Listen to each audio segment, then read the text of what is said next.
Hello， 大家好，我是刘毅。今天我们做到蒜蓉油麦菜。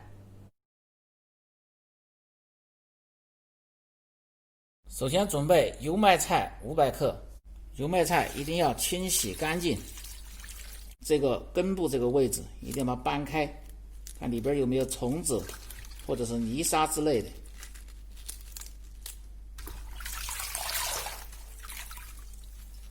好，清洗干净，然后准备大蒜子50克，先把蒜子拍破。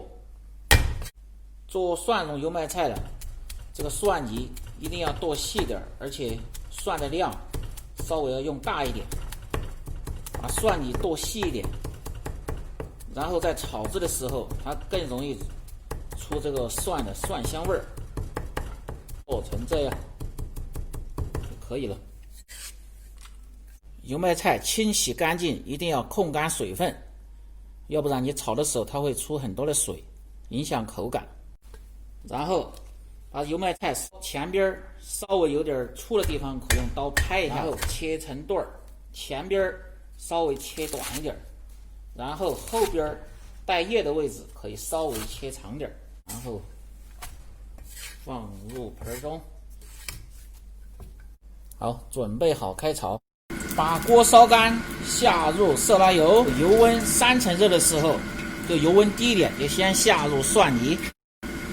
炒蒜蓉油麦菜的这个油温，炒蒜蓉的时候一定要火小点，油温低点，要慢慢的煸炒出蒜蓉的香味儿。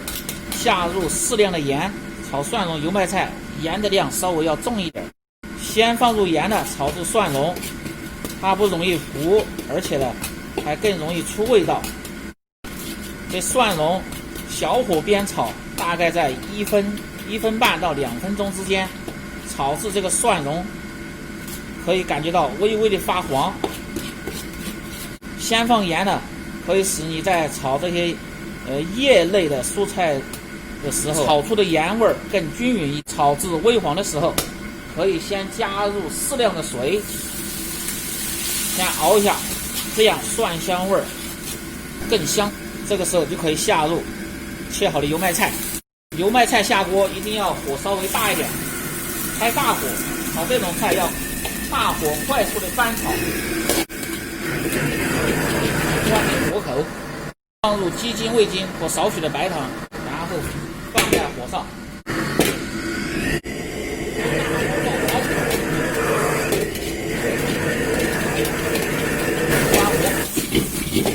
然后放入盆。如果你每天不知道吃什么做什么的，就关注我，美食天天更新。蒜蓉油麦菜这样做，蒜香味特别的浓郁，而且大人小孩都爱吃。关注西瓜视频美食留意，这里总有你喜欢的美食的做法。感谢大家的支持。